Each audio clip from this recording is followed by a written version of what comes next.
Hello everyone and welcome to this new video. Today I'm talking to multiple guys from a studio named Archean Games about their game Heralds of the Order. Can you guys introduce yourselves? Well, I'm Pavel. I'm the main gameplay programmer, and well, these days I'm mostly working on designing and marketing the game. This is our artist. Yeah, I'm Renier, so I do the art and all that. That's my job, and that's Angel. I'm Angel. Yeah. I'm also a gameplay programmer, also UI programmer. In a nutshell, what kind of game are we talking about? Well, it's a turn-based tactics game in which we want to focus more on core principles, more streamlined approach, like core principles like positioning and unit-to-unit counterplay. Yeah, that's about it. Why did you guys choose to make a game like this? Well, well, at the time at least, we didn't see many games like that coming out, and we kind of thought it was something we could make it, that we actually could play. Yeah, it just sounded right within our scope. Like, that was our main concern. Like we be able to finish this, and it just made sense. Did the game become what you originally planned it to become at the start of development? No, it did not. Actually, oh, it sort of did. We kind of went in circles with the design a lot. It was really small in scope at the beginning, because we had we didn't think we'd have the artist for the whole development process. We thought he would work with us for like 3 months, and so we planned for a much smaller game, a lot like Fire Emblem or Advance Wars, like pixel art, arcadey, and the like. And then once we learned we'd have the artist, we kind of started expanding it. Also, things got out of hand. We started adding more mechanics, RPG elements and stuff. And then when the months started going by, we were forced to scope it back a bit and cut a lot of this stuff off. I think we actually gave up on the pixel art because back when we started the game, there were a lot of pixel art games coming out, and now it's the reverse. But yeah. Is this the first game you are making? Well, it's the first that we will actually release to the public, and probably the first with such a big scope. We're used to making more smaller game jam style games. Yeah. How did you go from game jams to a full game? We've actually started a lot of full games before, but we never finished them. Like, we've been trying to make a finished sellable product since we were 12. yeah, Like, we've been doing it for years now, but we always gave up before the end.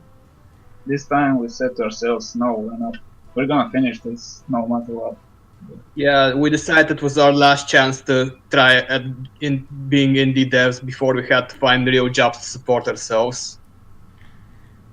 Yeah, it is really fun to have to pay your rent and have food every day. Yeah. For what platforms do you intend to release the game?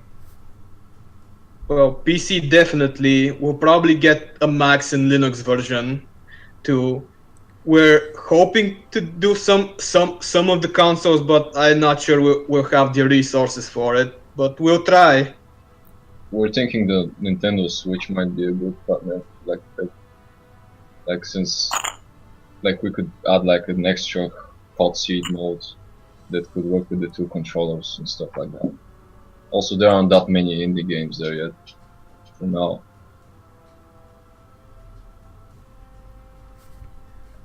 What do you guys think is your best attitude in life? Just keep going step by step, and don't overestimate yourself or underestimate yourself. manage stress. Like, it's, especially in the game industry, it's important to manage stress and like work hours. Always leave a few hours, because like actually a lot of people that make games end up not having enough time to play games because there's so much work to do. But you should always leave time for that. How can you make games if you don't play games from others to see what is coming out? Yeah, but there's so many games coming out right now. Like when I was a kid, I would play games for like 6 hours a day, even more. Nowadays, I get maybe 1 or 2 hours, and I've got such a huge backlog. I can probably never catch up. There's so many games coming out, it's insane. Well, Which is also even good, if you have all the time in the world, you can't play them all. Yeah, as you get older, you've got less time, and with work conditions in the industry as they are, you have like very little free time.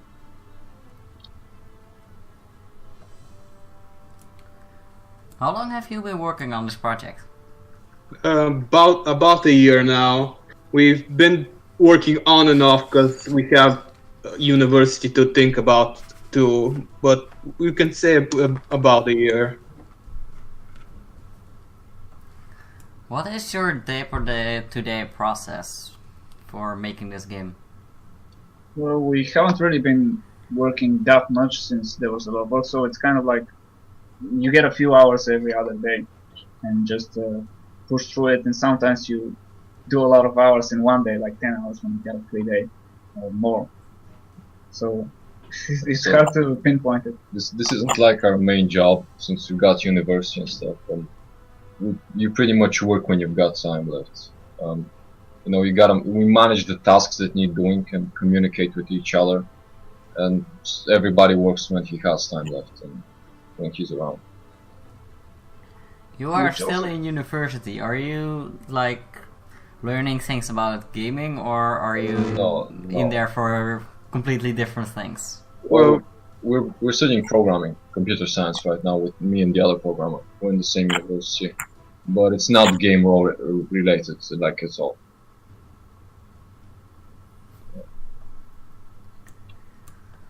The day-to-day process, will that be the same for future games you make, or will it be very different since you won't be in the university anymore? Hopefully not. We're hoping to start a full-time studio after we release this game, so we'll hopefully have a more scheduled, well-managed work approach. Yeah, that would be quite nice, but Also a shared workspace like an office, because right now everybody's working from his home. which isn't optimal really, but Yeah. okay, anyway. What are their biggest inspirations for making this game? Well, some of the more old-school tactics game like XCOM, Fire Emblem. Well, I've always liked playing those games, but there haven't been much coming. Well, in recent years, there have been more of them coming out, but when we were thinking of making that game, there weren't that many. Also Banner Saga, obviously. Even in terms of art style. It's Well, been a mainly big in art style actually, because we just saw the rotoscope technique they had, and also Disney used a similar approach, and we just wanted to up the pixel art graphics. So I guess art-wise, Banner Saga was a deep, good inspiration, and gameplay-wise, it started out as Fire Emblem, but eventually turned into something different.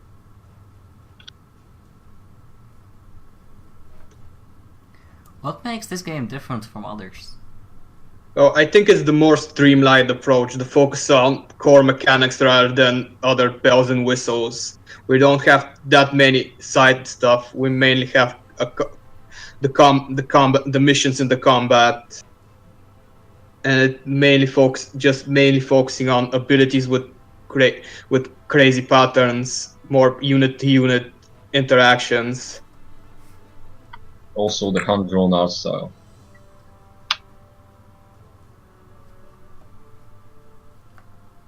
What do you think is the most interesting part of the game?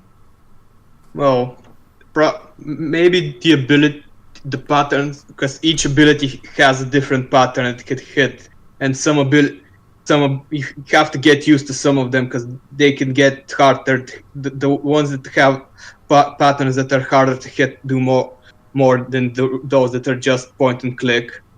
Also the energy management system, where each unit has an energy bar that starts ticking and filling up, and the units whose bar gets filled up first gets to have their turn, which is affected by many things you do during the turn, and also your unit stats. And you can also use some of the more player skills to refill that bar faster. I really like the story actually. It's weird if nothing else, though it's still being finished by a writer who isn't here right now. What game engine are you using, and why did you decide to work with that engine? We're using Unity, mostly because we know it. It's free, nothing else, and it's a good match for like 2D indie games. So you chose it because it's free, and you already knew it. Mainly because we're familiar with it. We started learning how to make games with it, and we just stuck to it. Also, when you're indie and you're making a small 2D game, you won't need anything like really advanced from a tech point of view, like no cutting edge graphics and stuff. And costs do matter. Yeah, When you have, we're broke. We're broke. on a small budget.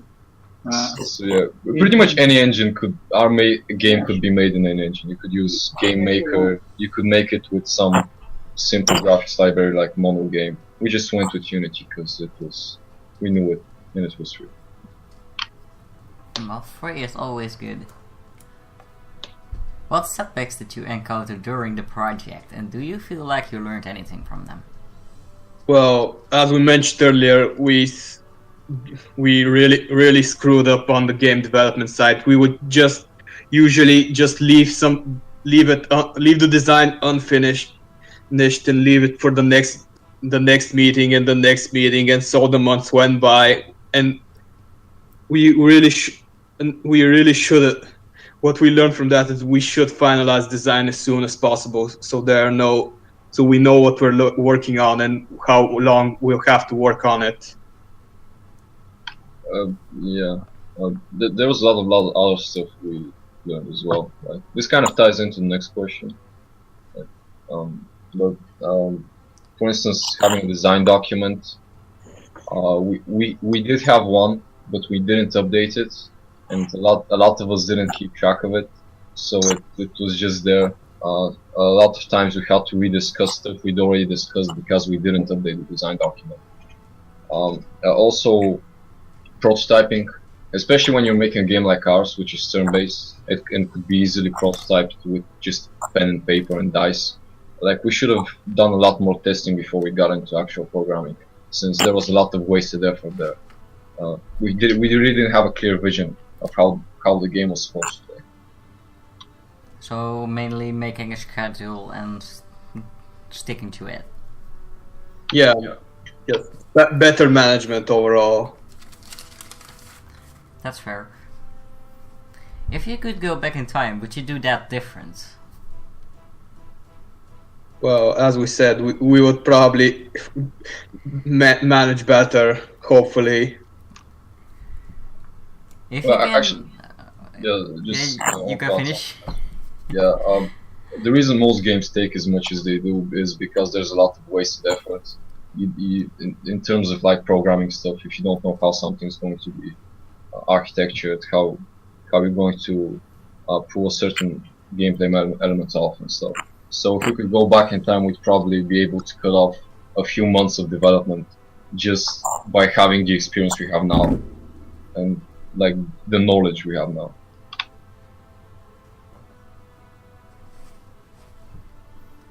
If you can advise a new indie game developer, what will you tell him? Don't overestimate yourself. Know what you can make, what kind of game you can make, and make that. Don't shoot for a AAA game on an indie dev budget.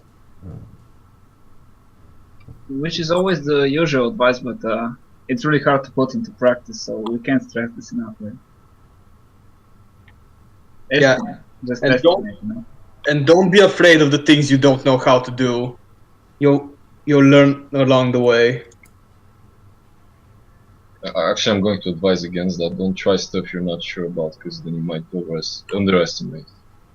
Yeah, like, if you're a new developer, just play it safe. Make the simplest thing you can make, and then add more stuff to it if you've got time left.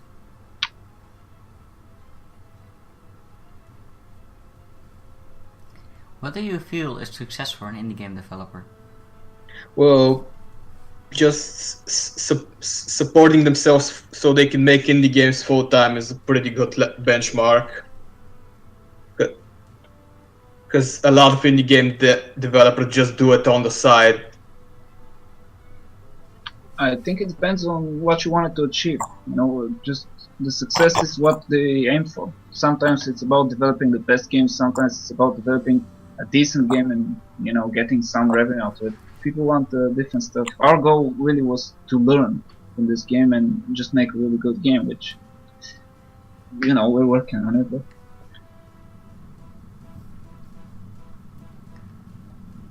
to make other developers learn, what resources would you recommend?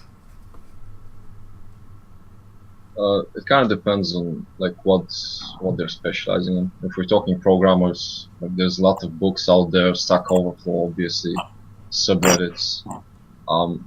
Overall, yeah, I guess GDC has some really good lectures online on all kinds of topics.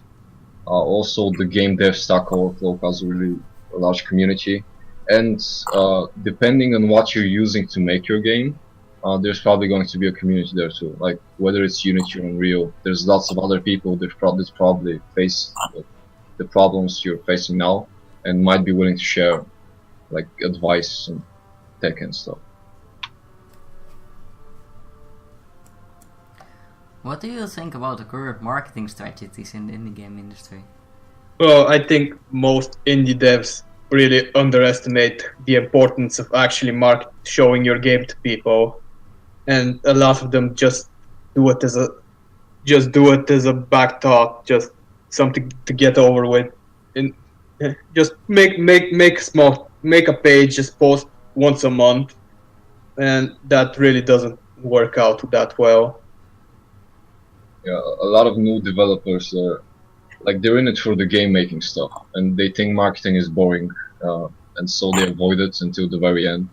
But in a lot of cases, how well your game sells, like unless it's a masterpiece, your marketing will really influence that a lot. which, you know, we also, you know, wanted to do that. Like we want to develop the game, not bother much with marketing, but we got some advice from other game developers, and so we try to focus on that a bit more.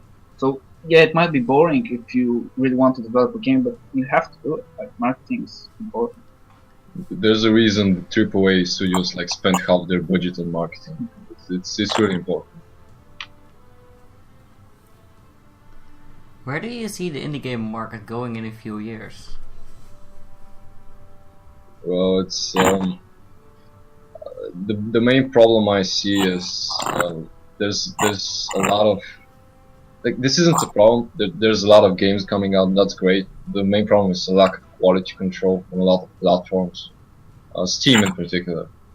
So that's like there's probably going to be more games, and this isn't going to change. Like there are more games now than there were before, and like the rate at which they release is going to increase. So it's going to get harder because, you know, even though the market is growing, I don't think it's growing at the same rate as like the amount of games coming out. So that's more people fighting for their piece of pie. So yeah, that might be a problem.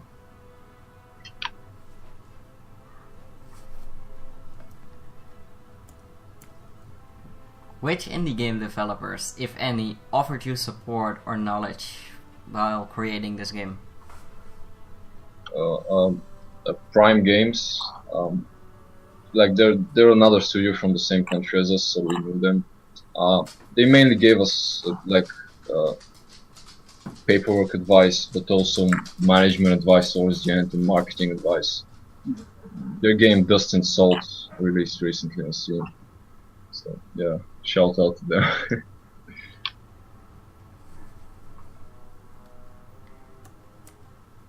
Is there an AAA studio you would work for if you could? Bethesda, probably. Yeah, At least for me. or Nintendo, I guess. Maybe From Software.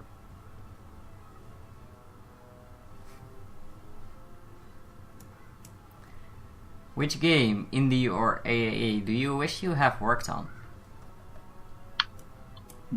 Mass Effect, I guess. Like, it's quite an important game to me. I would probably say a game that really like changed, one of those games that really changed the industry in terms of design and stuff, because I feel like that kind of project carries a lot of passion with it. And it would have been cool to be there, like World of Warcraft or Doom, something like that. I'd probably say Dark Souls, because you could get the feel that the developers were just making something they like. A lot of places they were just putting things in that they'd like to play, and didn't really care how it was gonna all end up in the end. That actually resulted in a pretty good game.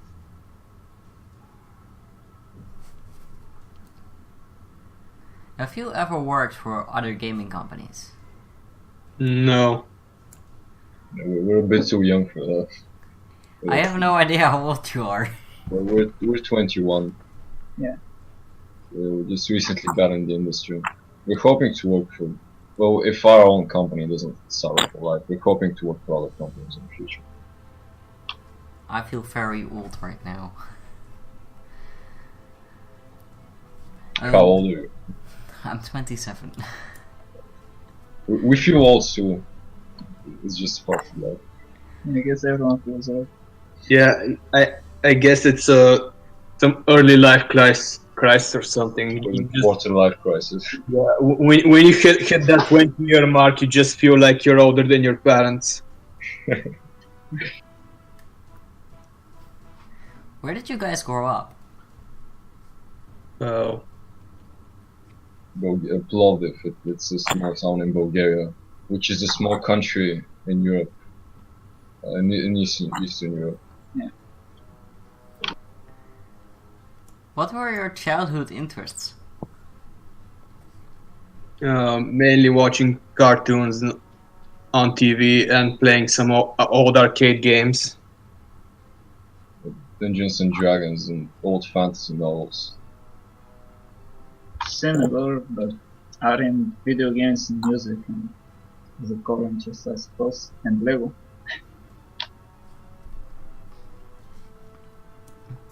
What is your favorite video game of all time? That's always a hard question. Too many to count, but I suppose Warcraft 3 and or Mass Effect, Witcher 3. I don't know. There's just too many games, but, you know. Yeah. I'm gonna say Fable Lost Chapters, even though, like, looking at it objectively, it's not a very good RPG. It just has a special part in my childhood. Never forget that game. Yeah, I'd have to say some of the RPGs that came out in about 2009, 2010-ish, like Dark Souls, Dragon Age, Mass Effect. Okay. What do you think is the best video game of this year? Well, I've been stuck playing old games recently. The one game from this year I've played the most is probably Overcooked. But then the second Overcooked, I've been playing that on a Switch with my sisters. That's a lot of fun. One of the best party games I've ever played. So, yeah. It's a small indie game, but yeah. In these recent years, I've been looking at some PlayStation games, but unfortunately, I don't have a PlayStation to try them, so I can't really say. You need to get a PlayStation for yourself. I know, Yeah. man, I know, but you know, it's quite pricey, so eventually I'll get it. But that was all the questions I have. Do you have anything you want to add before we end the video?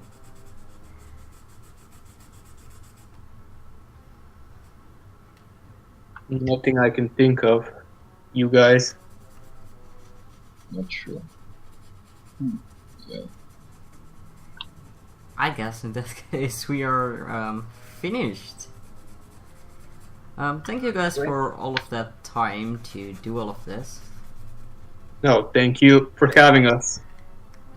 It's not a problem. Yeah, thanks a lot. Thanks.